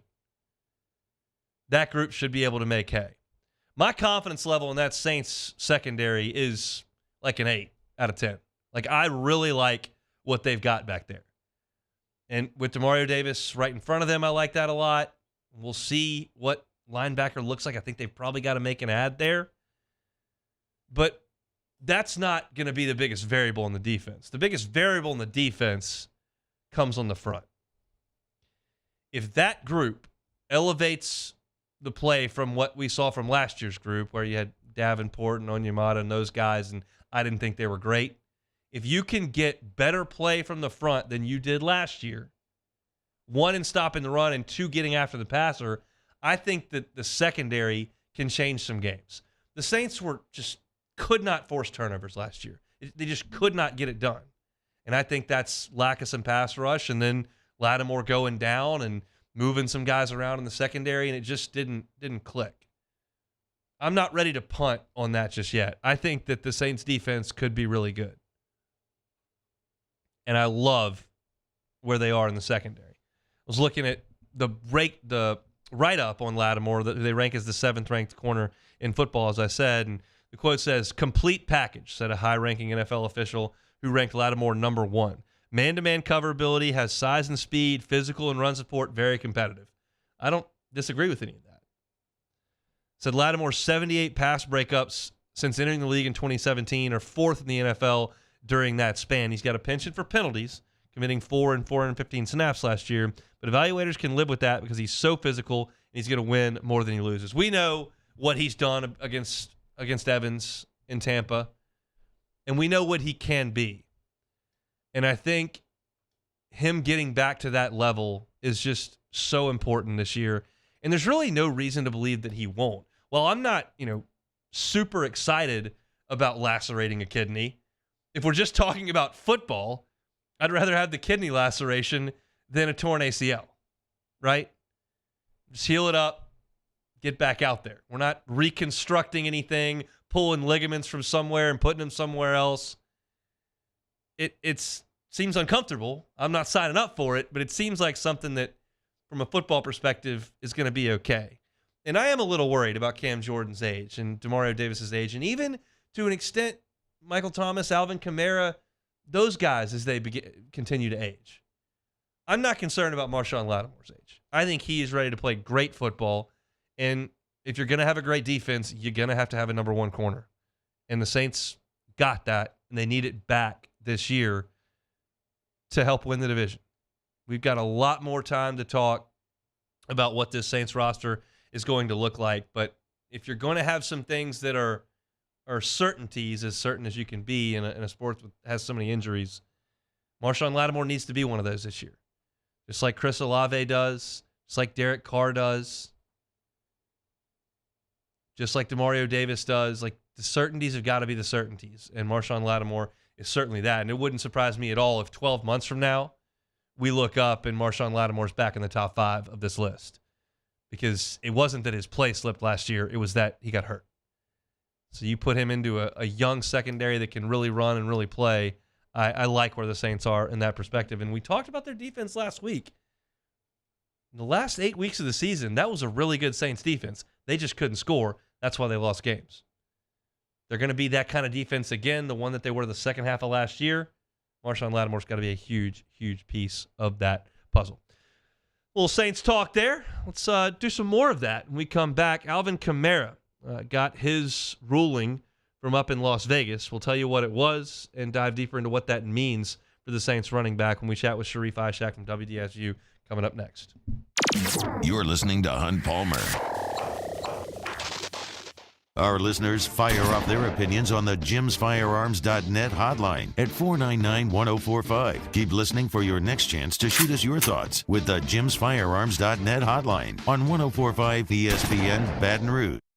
Hi, I'm Brandon Landry, founder and CEO of Walker. Hi, my name is Dr. Craig Green. This is Ryan Terrio with HUDCORoofing.com. Hey, it's Matt Moscona. No matter how big your commercial roofing job HUDCO can help.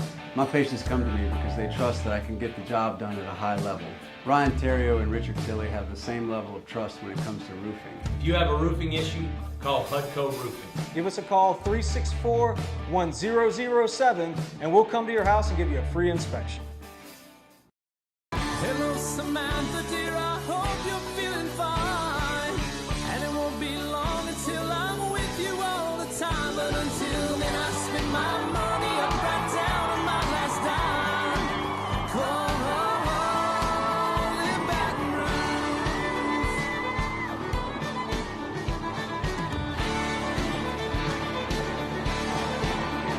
I'm ready, what you put me on through. Gotta send my love down the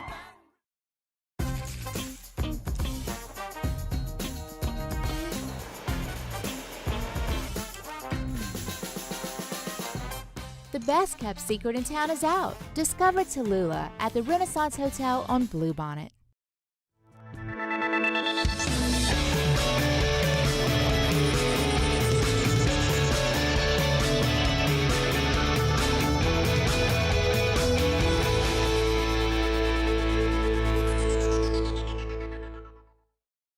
When is a taco more than just a taco? When it's Government Taco. Voted best tacos 3 years in a row by 225 Magazine, Government Taco puts the most delicious spin on tacos the capital area has ever seen. With creative combinations like the Magna Carrot, the Filibuster, or the Steak of the Union. Plus perfect tortilla chips paired with the best salsa and queso you've ever had. And happy hour every day from 3 to 6 p.m. and all day on Thursday. Government Taco, 5621 Government Street.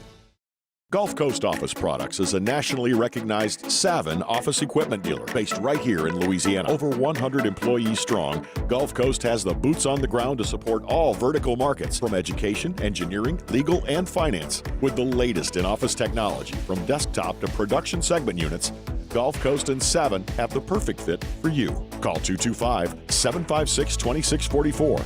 That's 756-2644 for Gulf Coast Office Products. I've been doing business with Luba for 25 years. They're dependable, trustworthy. It's just the attention to detail with our clients. Our folks have years and years of experience. They're highly trained professionals. But many companies have that asset. What I'd like to think makes Luba a bit different is that we use those talents in a way that truly is dedicated to serving the needs of the folks who depend on us. There it is, the extra mile, on the border of expected and extraordinary for those willing to go further, like vans customized for work or play, with safety and tech to keep you connected, supported by a 5-star sales, service, and finance team, and backed by the 1-star you know. So go the extra mile. It's never crowded, because so few have what it takes to go there. Mercedes-Benz Vans.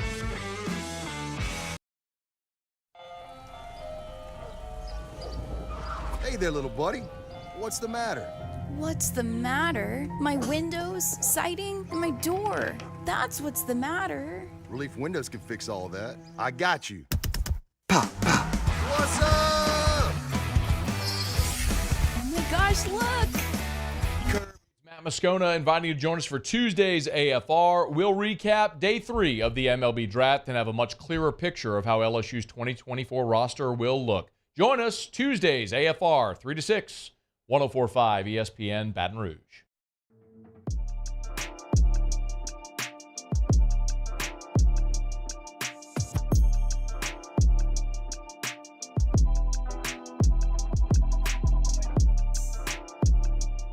This is Hunt Palmer on 104.5 ESPN Baton Rouge. 2:30 on Tuesday. That means it's time to go down to New Orleans. Our guy Sharif Ishak with WDSU joins us on the Jim's Firearms Hotline. Sharif, how are you, sir? I was great over the weekend in San Diego. Not so much now. Back from vacation? Yeah, I'm still on vacation, but I should have stayed longer and just maybe gone to Seattle and watched the All-Star game.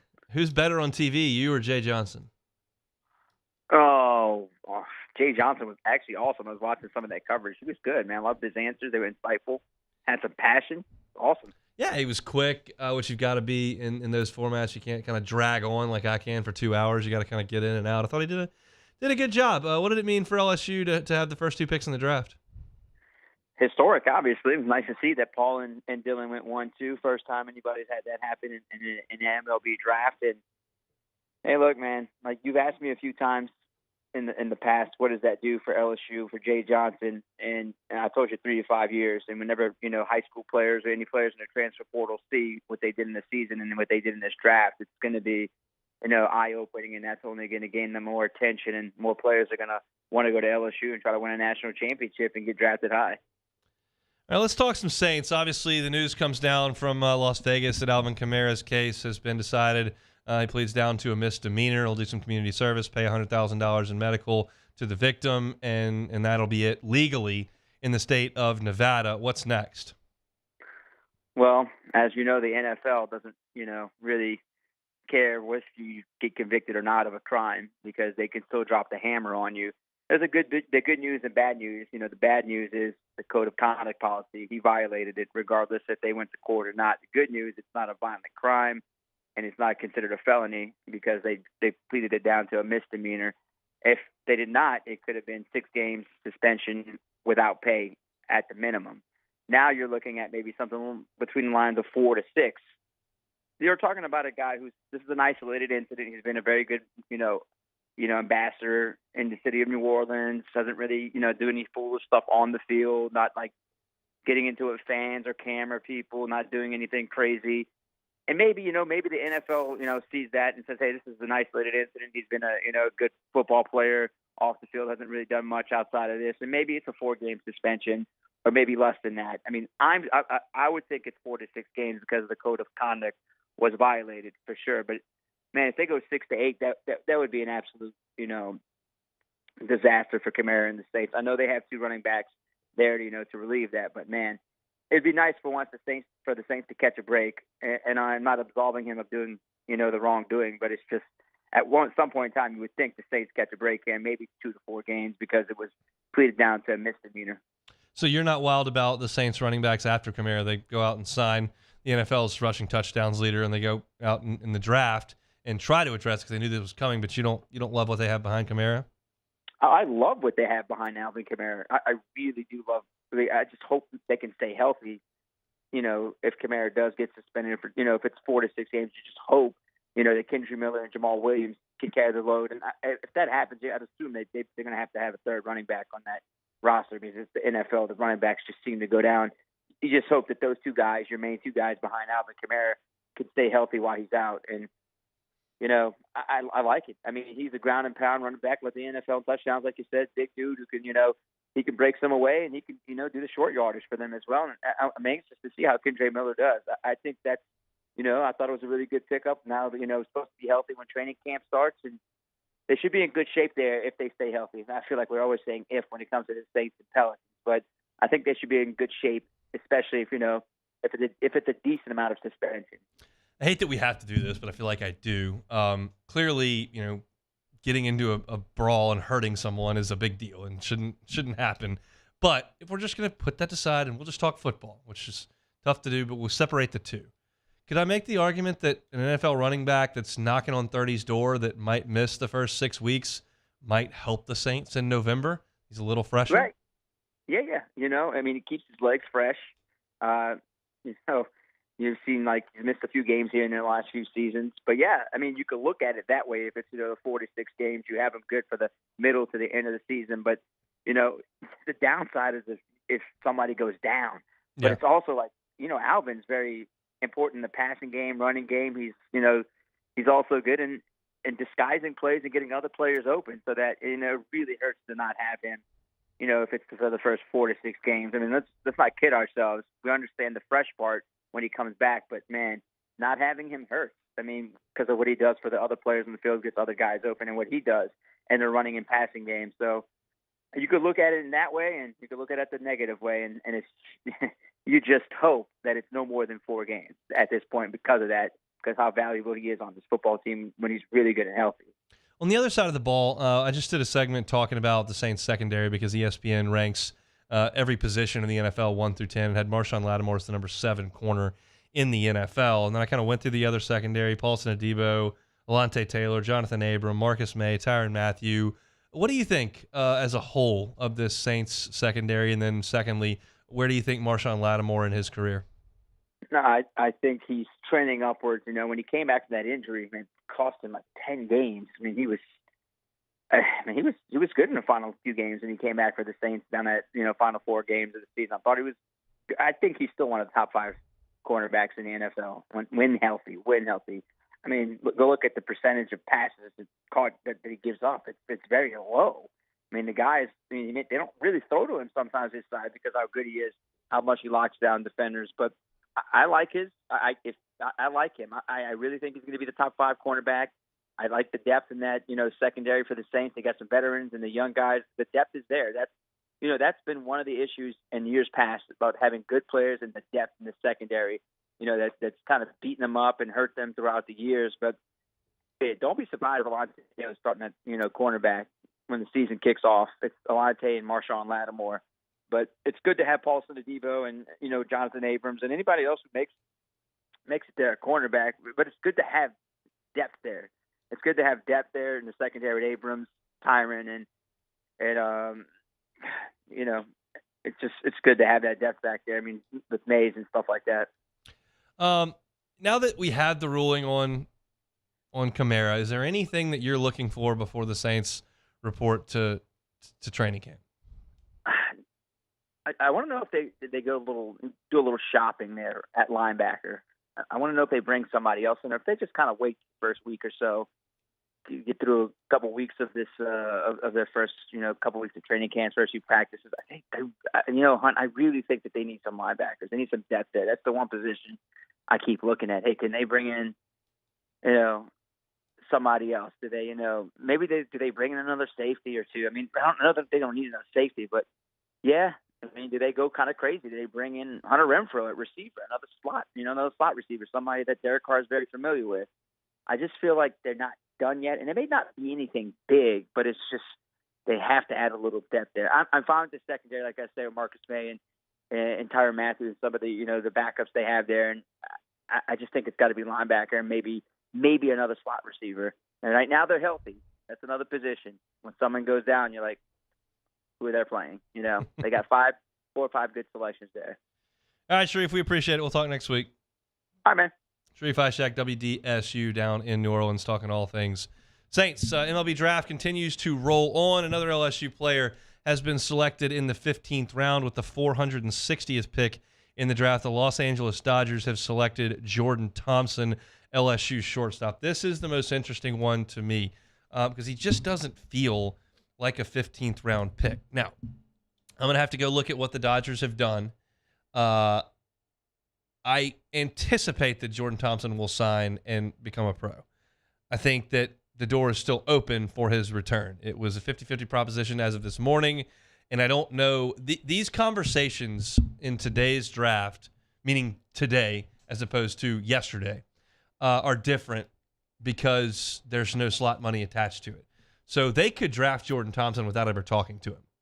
They say, look, that's the best player we think on the board. We'll see if we can sign him. If we can't, no big deal. I don't know why Jordan Thompson wasn't picked yesterday. That is a guy whose talent level would warrant a top 10 round pick. So maybe the Dodgers talked to him about a number. It's Leah Vann's reporting that Garrett Edwards got 5th round money. I would bet that the Dodgers have talked to Jordan Thompson and they are going to take him and sign him. It's possible that they wouldn't. Again, every pick today is the same. The 11th round is the same as the 20th round. There's a max value to it, and you can tap extra money on the back end if you want. Just depends on how much money you have saved. You can't save money today. You could have only saved money on yesterday's picks. So I think Jordan Thompson will go play for the Dodgers organization, but we'll just have to monitor that one as we move forward. Still nothing from the LSU high school signees to this point. They have paused after the 15th round. They're going to do a little reset, usually like 10 minutes, and then they'll be back rapid fire. But those first 5 rounds took an hour and 45 minutes. So you're looking at another hour and 45 minutes of draft time, and then we'll know what dust has settled here for LSU. But today, if you're keeping up, Jordan Thompson has been picked, Braden Jobert has been picked. Garrett Edwards has been picked. Blake Money has been picked. Riley Cooper has been picked. So that's where we are here. Still nothing on Cameron Johnson. Still nothing on Ashton Larson. Nothing on Cade Anderson or Jake Brown. Nothing on Stephen Milam. Those are all LSU's high school signees that have not been selected to this point. So 5 more rounds to go in the MLB draft. Once again, all these picks are the same in terms of money. So just a matter of when this thing is over, we'll be able to look it over, and we'll do that on tomorrow's show for sure. So hang with us for one more segment. It's the Hunt Palmer Show. You're listening to Hunt Palmer. In times of need, get a full list of phone numbers, websites, and other important emergency information on the Demco Stormwatch page at 1045ESPN.com. The world's leaders in obesity research, obesity medicine, and obesity science are right here. We're doing something that no one's ever done, or trying to answer a question that no one's ever asked before. Pennington is a real jewel when it comes to research. We are finding the solutions to the world's worst chronic disease, which is obesity. Louisiana needs Pennington Biomedical. Dylan Cruz here to tell you about Six Rings Baseball and Softball Camp. If you live on the North Shore and play ball, go to Six Rings Camps with former LSU assistant coach Dan Canaveri. His knowledge is second to none, and your child will improve and have fun doing it. Camps were held at Coquille Park and Six Rings Academy in Covington with 4 sessions over the summer. Full day and morning only sessions are available from ages 7 to 13. Go to sixringsbaseball.com or call 985-206-9096. Learn the game to love the game. Gulf Coast Office Products is a nationally recognized Savin office equipment dealer based right here in Louisiana. Over 100 employees strong, Gulf Coast has the boots on the ground to support all vertical markets from education, engineering, legal, and finance. With the latest in office technology from desktop to production segment units, Gulf Coast and Savin have the perfect fit for you. Call 225-756-2644. That's 756-2644 for Gulf Coast Office Products. There it is, the extra mile, on the border of expected and extraordinary for those willing to go further, like vans customized for work or play, with safety and tech to keep you connected, supported by a 5-star sales, service, and finance team, and backed by the 1-star you know. So go the extra mile. It's never crowded, because so few have what it takes to go there. Mercedes-Benz Vans. I've been doing business with Luba for 25 years. They're dependable, trustworthy. It's just the attention to detail with our clients. Our folks have years and years of experience. They're highly trained professionals, but many companies have that asset. What I'd like to think makes Luba a bit different is that we use those talents in a way that truly is dedicated to serving the needs of the folks who depend on us. When is a taco more than just a taco? When it's Government Taco. Voted best tacos 3 years in a row by 225 Magazine, Government Taco puts the most delicious spin on tacos the capital area has ever seen. With creative combinations like the Magna Carrot, the Filibuster, or the Steak of the Union. Plus perfect tortilla chips paired with the best salsa and queso you've ever had. And happy hour every day from 3 to 6 p.m. and all day on Thursday. Government Taco, 5621 Government Street. Hey there, little buddy. What's the matter? What's the matter? My windows, siding, and my door. That's what's the matter. Relief Windows can fix all of that. I got you. Pop, pop. What's up? Oh my gosh, look! Curb appeal. That's a good-looking neighborhood. ReliefWindows.com.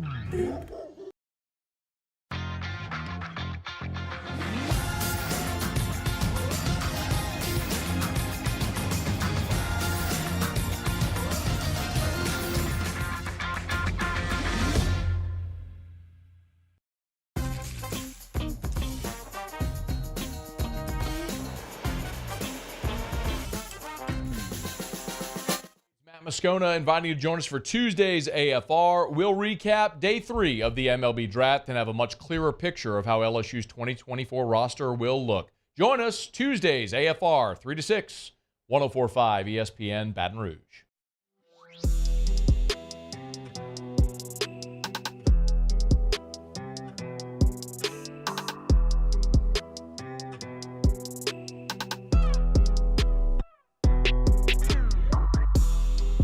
You're listening to Hunt Palmer on 104.5 ESPN Baton Rouge.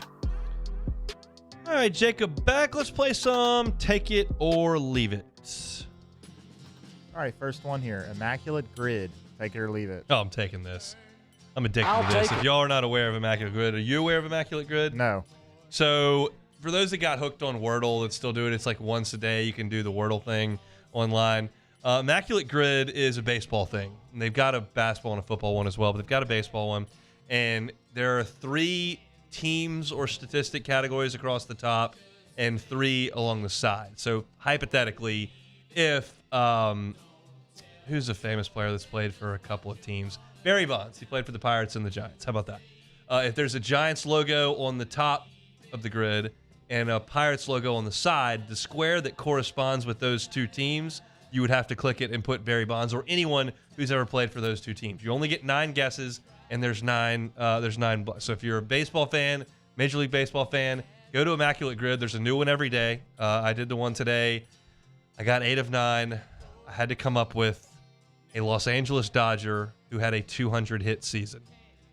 And I thought about it, and I thought about it, and I thought about it, and I missed it. It was devastating. I went with Pee Wee Reese. I considered a couple of other options. Freddie Freeman, Mookie Betts. I considered Corey Seager, Mike Piazza. Piazza would have been correct. He had 201 hits one year. I just thought, a guy played a long time ago, probably got a lot of hits against bad pitchers. I thought that was going to be the ticket, and it wasn't. It was devastating, but I got 8 of 9 today. It's awesome. I love it. I'm addicted to it. If you don't understand anything I was saying, I understand, but check out Immaculate Grid. It's addicting. There's only one a day, but it's something that I'm going to do most days.